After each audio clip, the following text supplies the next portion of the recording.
अस्सलाम वालेकुम नाजरीन। पिछली किस्त के आखिर में आपने देखा कि अर्तुल कासिद बनकर ओगेदाई खान की तरफ रवाना होने के लिए तैयार था। इस किस्त के आगाज में ब्लैजे किले का मंजर सामने आता है। एक सिपाही अंदर आकर कमांडर को कहता है, हुजूर आपका खबरी आया है। कमांडर कहता है, उसे अंदर भेजो। फिर एक आदमी अंदर आकर कमांडर को बताता है कि नोयान अर्तुल के हल्ली बाजार वाले सराय महल में मौजूद है, शायद वो अर्तुल के साथ रवाना होने वाला है। कमांडर कहता है, यह तो बहुत अच्छी खबर है। नोयान ओगेदाई का बेहतरीन कमांडर और उसका एलची है। अगर नोयान मर गया तो ओगेदाई सल्जूकों को तबाह कर देगा। हम एक ऐसी जंग का आगाज करवा देंगे जिससे अनातोलिया में मौजूद तमाम सल्जूक और तुर्क मारे जाएंगे। फौरन आदमी इकट्ठे करो, हम अभी रवाना हो रहे हैं। दूसरी तरफ अर्तुल हलीमा सुल्तान की कब्र पर जाकर फातिहा ख्वानी करता है और काफी दुखी हो जाता है। इसके बाद वो अपने साथियों के साथ ओगेदाई खान की तरफ रवाना होने के लिए तैयार हो जाता है। नोयान और उसके सिपाही भी तैयार थे। नोयान अर्तुल को कहता है, जब तुम ओगेदाई के सामने पहुंचोगे तो तुम देखोगे कि दुनिया के दरवाजे तुम्हारे सामने खुल गए हैं। अर्तुल कहता है, तुम तुर्कों को कभी भी अपना गुलाम नहीं बना सकते। अब तुम और तुम्हारे गीदड़ मेरी बात गौर से सुन लो नोयान, तुम मेरी हिफाजत में हो। तुम्हें सही सलामत ओगेदाई तक पहुंचाना मेरी जिम्मेदारी है और इसके लिए मैं अपनी जान भी दे दूंगा। लेकिन ये जान लो कि अगर तुमने रास्ते में मेरे सिपाहियों के साथ कुछ किया तो मैं तुम्हारे मुंह से खून उगलवा दूंगा। नोयान कहता है, अगर मेरे खून का एक भी कतरा इन जमीनों पर गिरा तो ये ओगेदाई की फौज के लिए एक दावत होगा। अर्तुल कहता है, अगर ऐसा कुछ हुआ तो हम उसका सामना करेंगे और उसे कुचल देंगे नोयान।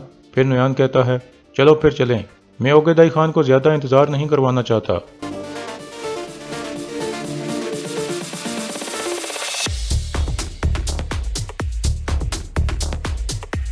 दूसरी तरफ नोयान की बहन आलम गोया काई कबीले में पहुंच जाती है और बच्चों के लिए कुछ लिबास लाती है। सुगाई खातून पूछती है, ये किस लिए हैं? आलम गोया कहती है, ये अर्तुल साहब के बच्चों और कबीले के दूसरे बच्चों के लिए हैं। सुगाई खातून कहती है, आपने अच्छा सोचा अलमिला खातून, बच्चे खुश होंगे। फिर सुगाई खातून पूछती है, आपको मंगोलों से इतनी नफरत क्यों है? आलम गोया कहती है, उन गलीजों ने मेरे बच्चों को कत्ल कर दिया था। सुगाई खातून कहती है, उन हरामजादों ने मेरे सारे घर वालों को कत्ल कर दिया था। इतने में आयमा खातून भी आ जाती हैं। सुगाई खातून उन्हें बताती है कि अलमिला खातून बच्चों के लिए लेदर की जैकेट्स लेकर आई हैं। यह सुनकर आयमा खातून उसका शुक्रिया अदा करती हैं। दूसरी तरफ गुनल पहली बाजार में हकीम आरतो के पास पहुंच जाता है।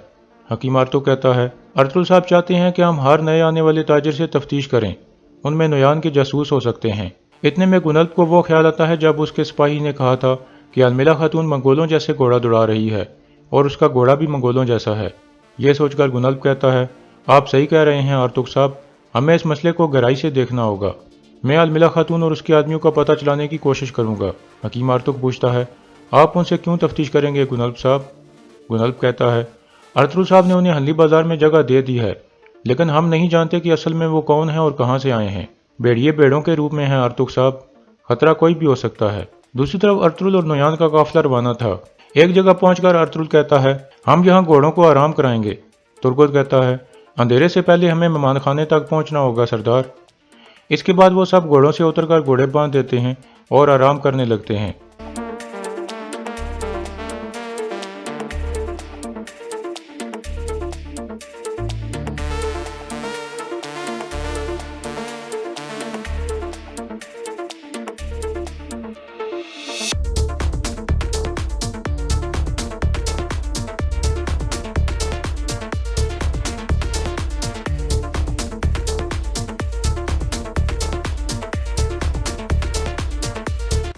इस दौरान नोयान को वो ख्याल आता है जब आखिरी दफ़ा उसकी लड़ाई अर्तुल के साथ हुई थी और वो शदीद जख्मी हो गया था। अर्तुल और उसके साथी सुंगर तेगन को उठाकर ले गए थे। इसके बाद नोयान दोबारा खड़ा हो गया था और एक गार में पहुंच गया था। वहां जाकर उसने अपने जख्मों का इलाज किया था।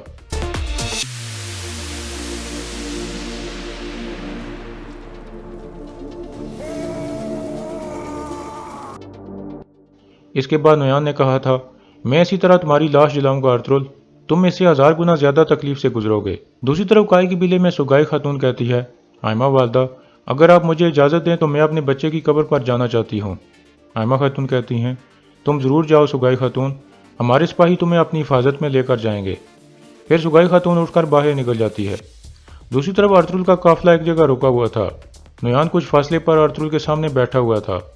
फिर वो अर्तुल को कहता है, अगर तुमने वक्त पर ओगेदाई खान की अतात कर ली होती तो आज तुम सुल्तान गियासुद्दीन के कासिद बनकर ना जा रहे होते, बल्कि हम इकट्ठे बहुत से इलाके फतह कर चुके होते।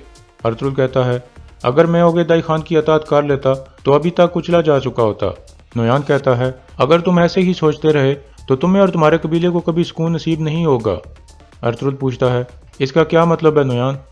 نویان کہتا ہے میرا مطلب ہے کہ تم سلطان کا قاصد بننے کی بجائے عقیدہ خان کی فوج کی سپہ سالاری کرو۔ ارطغرل آگے سے کوئی جواب نہیں دیتا۔ اسی دوران بلیجک کا کمانڈر اپنے بہت سارے سپاہیوں کو لے کر ان کے قریب پہنچ چکا تھا اور چھپ کر انہیں دیکھ رہا تھا۔ پھر وہ آہستہ سے کہتا ہے ہم ایک ایک کر کے سب کو قتل کر دیں گے، لیکن ہمارا اصل ہدف نویان ہے، ہمیں اسے ہر حال میں قتل کرنا ہے، چاہے کچھ بھی ہو جائے۔ دوسری طرف گنلب اچانک عالم گویا کے کارخانے پر پہنچ جاتا ہے۔ عالم گویا آہستہ سے اپنے ساتھیوں کو بتاتی ہے کہ یہ قلعے دار گنلب ہے۔ اتنے میں گنلب ان کے پاس پہنچ جاتا ہے۔ عالم گویا اسے خوش آمدید کہتی ہے۔ گنلب گھوڑے سے اترتے ہوئے کہتا ہے ماشاءاللہ آپ لوگ کافی سخت محنت کر رہے ہیں۔ میں یہاں آ کر آپ کے بارے میں کچھ جاننا چاہتا تھا کہ آپ کہاں سے آئے ہیں اور اس سے پہلے آپ کیا کرتے تھے؟ عالم گویا کہتی ہے تو پھر بیٹھ کر بات کرتے ہیں۔ یہ سن کر گنلب ان کے ساتھ بیٹھ جاتا ہے۔ دوسری طرف نویان ارطغرل کو کہہ رہا تھا آپ لوگوں کی بہتری اسی میں ہے کہ آپ عقیدہ خان کی اطاعت کر لیں، تم نے اتنی جانیں ضائع کر دیں اور کچھ بھی حاصل نہیں کیا۔ یہ سن کر عبد الرحمن بول پڑتا ہے اور کہتا ہے ہم نے جانیں ضائع نہیں کی نویان، ہم نے آزادی کے لیے ایسا کیا ہے۔ نویان کہتا ہے کیا تم سمجھتے ہو کہ تم آزاد ہو عبد الرحمن؟ تھوڑا صبر کرو، بہت جلد تم ہمارے غلام بن جاؤ گے یا پھر مارے جاؤ گے۔ یہ سن کر عبد الرحمن اس پر حملہ کر دیتا ہے۔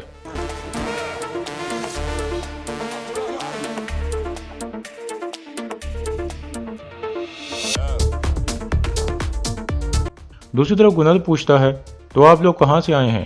عالم گویا کہتی ہے ہم قیصری کے علاقے سے آئے ہیں، ہم وہاں پہاڑوں میں شکار کر کے لیدر کی چیزیں بنا کر بیچتے تھے۔ اتنے میں گنلب کی نظر ایک تیر کمان پر پڑتی ہے تو وہ کھڑا ہو کر اسے اٹھا لیتا ہے اور اس کا اچھی طرح سے جائزہ لینے لگتا ہے۔ عالم گویا کا ساتھی کہتا ہے یہ میں نے ایک تاجر سے خریدی تھی۔ گنلب کہتا ہے یہ تیر کمان منگولوں کی ہے۔ پھر گنلب اپنی بات گما دیتا ہے تاکہ انہیں شک محسوس نہ ہو۔ اس کے بعد وہ وہاں سے واپس مڑ جاتا ہے۔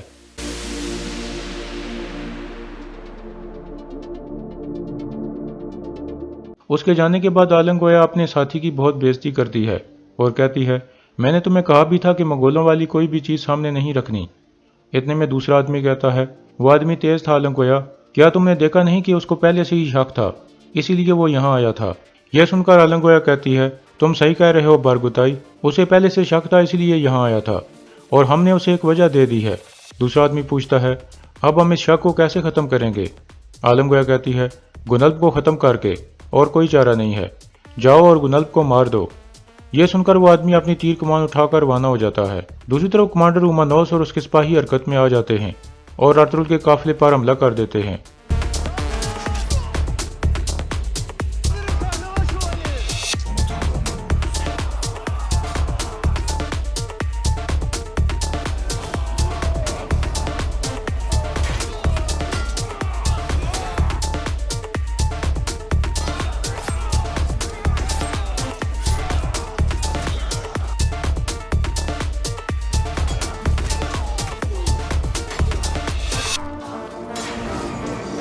دوسری طرف سگائی خاتون اپنے بچے کی قبر پر جا کر فاتحہ خوانی کر رہی تھی۔ تھوڑی دیر بعد کچھ آدمی وہاں آ جاتے ہیں اور انہیں چاروں طرف سے گھیرے میں لے لیتے ہیں۔ ایک آدمی کہتا ہے ہم نے سگائی خاتون کو زندہ پکڑنا ہے۔ یہ کہہ کر وہ حملہ کر دیتے ہیں۔ سگائی خاتون ایک طرف بھاگنے لگتی ہے۔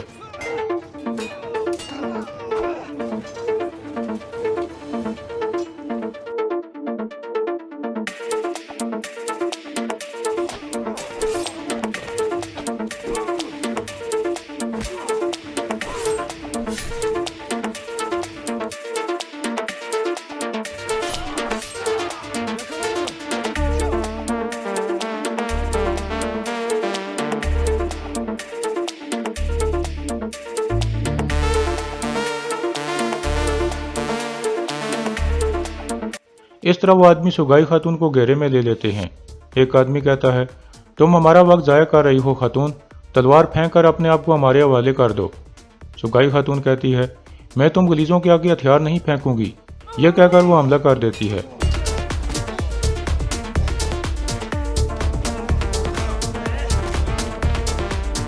اس طرح سگائی خاتون گر کر بے ہوش ہو جاتی ہے۔